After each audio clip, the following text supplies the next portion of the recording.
Hey, what is up guys, Tayo here, and in today's video I'll be talking about the OnePlus Nord 2 5G. I'm excited and I hope you are as well. So why not just subscribe for more content like this? Okay guys, let's get started. The OnePlus Nord 2 is a glass sandwich made out of Corning Gorilla Glass 5 with a plastic frame in between, which is the same as the OnePlus Nord of the previous year.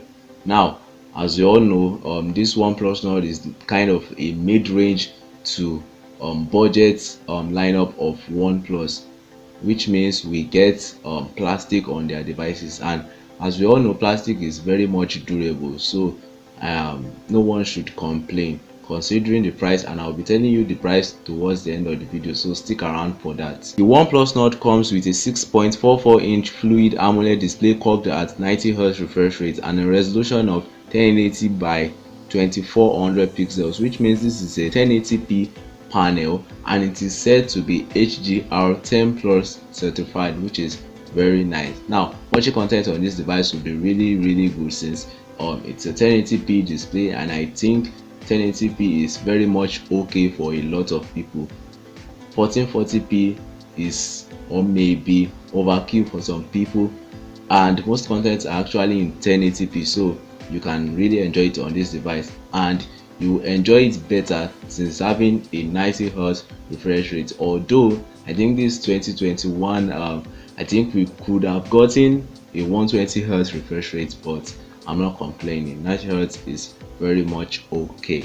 The OnePlus Nord comes right out of the box with Android 11 running their own custom skin called Oxygen OS 11X, and you should expect software updates on this device. So when Android 12 is finally ready for the public to use, you should get a software update as soon as Google releases it to OnePlus. As for the processor, it runs on a MediaTek Dimensity 1200 5G chipset, which is a 6nm chipset backed up with 12GB of RAM and 256GB of storage. Sadly, there is no SD card slot on this device, so you get what you get. Whatever device you buy, whatever configuration you buy when you get the device, that's what you get till you are no longer able to use the device again. As for cameras, you get a triple camera layout on this device consisting of a 50MP main camera, an 8MP ultra wide camera, and a 2MP macro camera,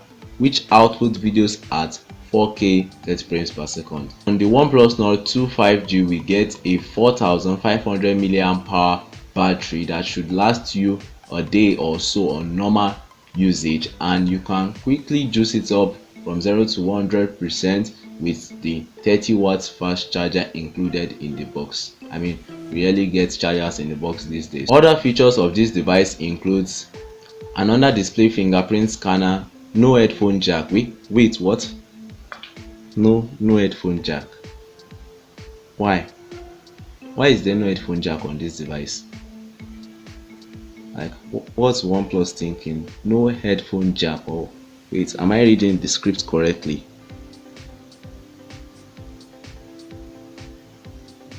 Wow, there's really no headphone jack on this device. That's just, well, that's surprising. Anyways, there's no headphone jack on this device. I don't really know why, but people aren't really using headphone jacks as we did back then, but still, it's a mid-range device. I would expect an headphone jack from it, but hey, it is what it is, I guess. We get USB Type-C, and obviously we get 5G. It's literally pasted into the name, the OnePlus Nord 2 5G. In conclusion, the OnePlus Nord 2 5G starts at the price of $400. Now let me know your thoughts on this price in the comment section below, and let me know if you could see yourself using this device as well. As always, thanks for watching, and catch you guys in my next video. Peace.